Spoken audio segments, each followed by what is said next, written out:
You probably don't realize this, but your e-commerce brand is not growing, not because your products suck or your ad strategies fail, but rather because you're doing the same exact things as everyone else and expecting different results. So what I want to do today is give you 9 hidden tricks, basically tricks that experts hide from you because they're so powerful, which will allow you to exponentially scale your e-commerce brand that much faster. And stick till the end, because one of these tricks is actually responsible for over $100 million in Google ad scale for the e-commerce brands we work with. But the first hidden trick that's going to exponentially scale your brand to the next level is focusing on micro funnels for different audiences. Now, what do I mean by this exactly? What most brand owners do, it doesn't matter if it's with Meta ads or TikTok ads or Google ads even, they run one simple ad strategy with maybe a shopping campaign or maybe with Meta ads and Advantage Plus campaign, and they run it for one specific style of product pages or landing pages. But what they fail to realize is that males versus females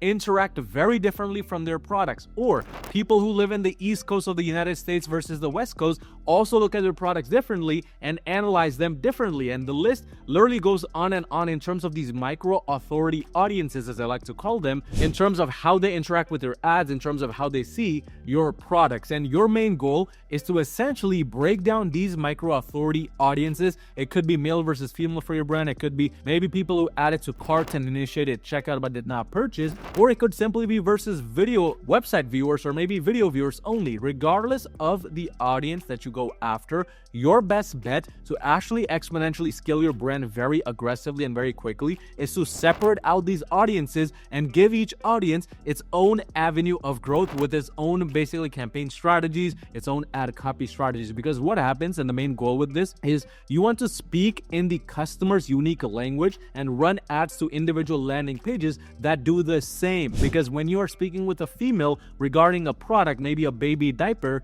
they look at that baby diaper very, very differently in terms of an emotional aspect versus a father or a male looking at that baby diaper, where it may be more of a technical approach for a male simply because they're male. And again, it's going to depend on what your niche is, what your industry is. The key thing is to take advantage of this, because most of your competition is likely not doing this. And with the Google Ads side of things specifically, because I run a Google Ads agency, we do this with something called supplemental product feeds within the Merchant Center, which allows us to have 2 different Merchant Center feeds, where one can be one styled product and the other supplemental feed, that same product to that same landing page, can be changed in terms of the titles, images, so on and so forth, which allows us a little bit more of a custom approach. But the second hidden trick, which is going to exponentially scale your brand to the next level, is using Google Ads data across all of your advertising efforts. If you don't run Google Ads right now, I mean, this is going to be pretty irrelevant for you. But if you have some form of Google Ads data, either past or even present Google Ads data, what you want to take note of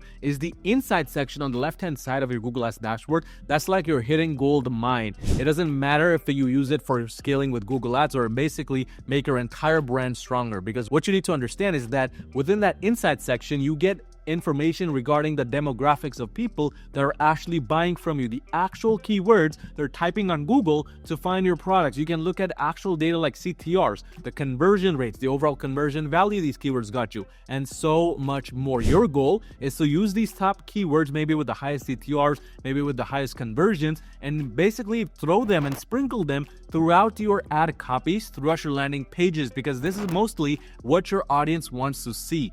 And when you give them what they want to see, something called the ad relevance of your ads, doesn't matter if it's Meta, TikTok, or Google, it starts to go up and people start staying longer on your landing pages, which the algorithm ultimately wants. So using this Google Ads data is like a hidden trick, because most brands, they completely either discard it or they only use it for the Google Ads side of things, whereas you want to use it to make your entire funnel stronger from the top down approach. The third hidden trick, which is going to exponentially scale your brand, is basically leading your product feed strategy with the 80-20 rule. Now, for those of you that don't know what the product feed is, essentially this is made up of your product images, your product titles, and the pricing itself, essentially your product itself and what value it has in front of the user. This is super crucial for the Google Ads side, because your product feed is essentially your ad creative on the Google. If you're running like Meta ads, for example, this is not that important. However, when the user comes onto your landing page, it still holds the same level of importance as the product product feed does on the Google Ads side, the front end level at least. But the 80-20 rule essentially says 80% of your efforts on that landing page for that product or the product feed should be based around cold traffic keywords, cold traffic related, and 20% or less should be based on the branding of your store or the overall retargeting efforts. What this means is, let's say for example, you're looking to create a very high quality title for your products, which your users can resonate with. The equation we use for the Google Ads side, which again can be replicated, it doesn't matter what platform you use in terms of ads, is high perceived value keywords plus SEO keywords plus brand. For example, high perceived value keywords could be things like luxurious, premium, adjustable, portable. The list goes on and on. It depends on your niche and your product's qualities. Second is SEO keywords. This requires that you do actual keyword research. Again, the second trick here, the Google Ads data in the insight section should help with this. And then finally, brand. Just adding your brand name at the very end adds a little authority aspect and that perceived value increasing aspect to your product titles. And this is how you improve the quality of your product feed, starting with the product titles. It can be the same for the images. It can be the same for the pricing, just being the opposite of your composition. But essentially, what you're trying to do with this entire approach and why we focus on the cold traffic approach here is because you are speaking directly to the audience that does not know you or your products. You want to attract them onto your website, and the last thing you want to do is lead with your brand name or lead with just branding keywords or retargeting keywords, because ultimately that will force the algorithm for any ad platform to just focus on retargeting efforts, and that's not something you want, because to grow to the next level and to exponentially scale, you need more cold traffic than retargeting coming in. But there should be a little bit of a gap between those two as well.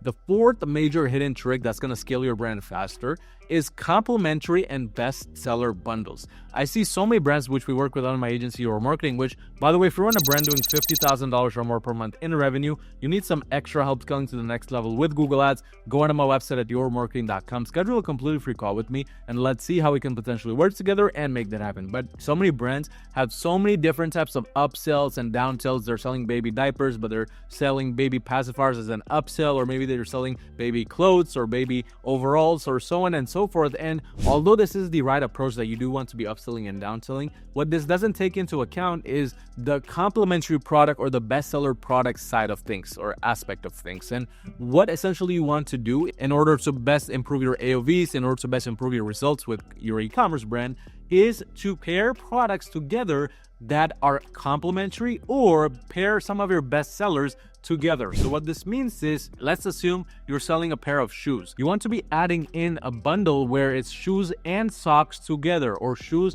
and socks and maybe a shoe holding rack, for example, paired together. These are bundles and different offers which you can test around with for your brand. And not only will this help you improve your overall AOV for your brand, your average order value, but it will improve the lifetime value of your customers as well, because if one of these products really makes a positive impact on your customer, there's a very good chance they'll come back to purchase other products, and this reduces the necessity of having only one major product be the top quality product, because you can then, if you're selling bundles, get away with maybe one product not being as high quality, but then the other two being so high quality that the LTV ultimately improves. And again, that's the ultimate goal here, to scale your brand long term. The fifth and major hidden trick that you need to implement right now to scale your brand faster is to turn customer reviews into ad copies. I can't tell you how many times I speak with brand owners that we work with directly who ask me what's the best way to delete their bad reviews. And I always tell them that they should not be wanting to delete their bad reviews. And they always get shocked hearing this because they think we're against them or we don't want them to succeed. And the reality is, you are actually against your own brand's success if you're deleting bad reviews, because everybody on this planet knows that there's no product here on this planet that has 100% 5-star reviews at scale. You cannot please everybody, and that's the reality of the game. However, what you can do to make your brand seem better is whatever bad review you have, directly address it, directly reply to it with your own solutions, how you're improving the product, etc., etc. But at the same time, use that review within an ad copy to address what has improved or to address why your product is now better. And these are key points which you can add within ad copies to make your ad copies directly resonate with the user who might be worried about that same problem. And this is how you build customer trust. This is how you scale your brand exponentially, and that too at a much faster rate. It's not by avoiding the bad reviews completely. Sixth major hidden trick, which can scale your brand very, very quickly, is using branded search as an algorithmic training model. Now, with Google Ads specifically, this is a big deal because most brands, they either overcompensate and spend way too much money on branded traffic, or the other side of the spectrum, they don't spend any money on branded traffic and then they wonder why they're not scaling their brand in terms of overall revenue and profitability. Well, the reality is the branded search campaigns and branded search in general, that is always going to be a part of your marketing strategy and a part of your marketing efforts, simply because not only does it add authority and prevent your competition from stealing your traffic, but at the same time, if you do it correctly, you can use that data and those sales coming in from branded traffic to feed the cold traffic campaigns with that same data in terms of the person who's purchasing, what kind of interest they like, where they're from, what is their demographic, so on and so forth. This is valuable information which on the accounts level, the algorithm takes apart from these branded sales and then submits them to the cold traffic acquisition side of things to hopefully find more people similar to those. So again, this goes back to the 80-20 rule, where 80% and above of your budget should be going towards cold traffic and 10%, 20% or less should be going towards branded or retargeting. And this is with the ultimate goal of training the algorithm with this branded traffic effort and to make it stronger in terms of cold traffic acquisition. But that brings me to the 7th hidden trick, which is going to scale your brand very aggressively, and that is using unexpected numbers for products, discounts, etc. There's so many brands out there who don't want to take a risk. So what they do is they'll sell their product for $49.99 or $59.95 or $1,799.99. And although these prices may be unique to your product, maybe based around your numbers and whatnot, what this does is it basically bores the customer. A customer is used to seeing prices like these, and there's no differentiating factor between your product or your competitions when it comes to the pricing. And what most brands do is they try to undercut everybody and be the cheapest to add this variation. Well, the reality is you end up cutting your own profits, and that's the last thing you want to do when your goal is to scale aggressively with your e-commerce brand. So instead, what you do and what we see work the best is catch people off guard. What that means is instead of selling something for $799.99, sell something for $799.43 or sell it for $803 flat. Or maybe if you're going to offer a promo, instead of offering 5% off, 10% off, 15 or 20% off, offer 11% off or 7% off or 3% off, or maybe even doing something like $13 off the next order, so on and so forth. These are all things which are designed to catch your ideal customer off guard and make them more intrigued to purchase from your brand, simply because this is not something they've ever seen before, and that's a positive thing. You don't want to always be playing it safe, because the more safe you play, the more you blend in with everybody else, which is how you start to lose when it comes to scaling your e-commerce brand. 8th major thing that will scale your brand very, very quickly is compliance. I see so many brands even now where essentially if they're running, for example, Google Ads, and I go into their Google Merchant Center, which is the center console of their entire product feed quality, of basically their ability to run Google Ads or not, and I see a bunch of errors in there, a bunch of warning signs. Their landing pages are not compliant. Maybe they're selling something, maybe some of their products are going against policies and they don't do anything about it. It's just sitting there. One of the easiest things you can do to improve your brand scale and profitability is to just become compliant with these policies and whatnot. Because what happens is when you become compliant with these, Google's algorithm, or just the advertising channel's algorithm in general, wants to now spend more money on your ads, wants to cater your ads to more and bigger audiences. But it won't do that if it cannot trust your brand, if it sees that you're not compliant with what they're looking for. Because ultimately for these ad platforms, the way to scale is to get the algorithm on your side and to cater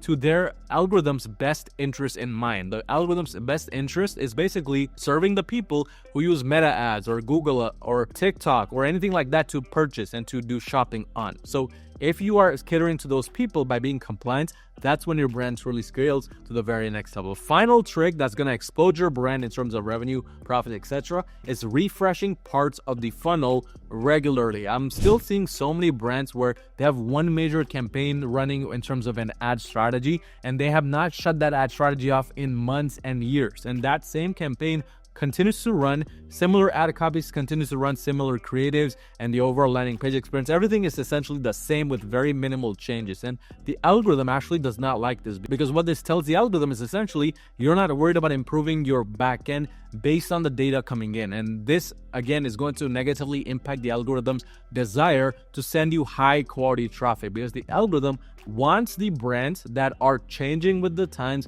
changing their approaches, refreshing their creatives, images, the words on their landing pages, so on and so forth regularly, because it keeps things very fresh, and that keeps things from becoming stale.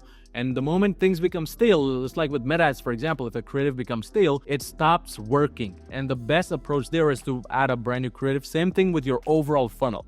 Don't keep the same things running for too long, because if the algorithm does not see any even small changes, it's going to label your brand as a stale brand, and it will slowly over time start to send you lower and lower pockets of the audience. That's how you go from basically scaling initially to then having results that drop off over time. But again, if you run an e-commerce brand making over $50,000 per month in revenue, you need some extra help scaling to the next level with Google Ads, go on to my website at yourmarketing.com, schedule a completely free call with me, and let's see how we can potentially work together and make that happen.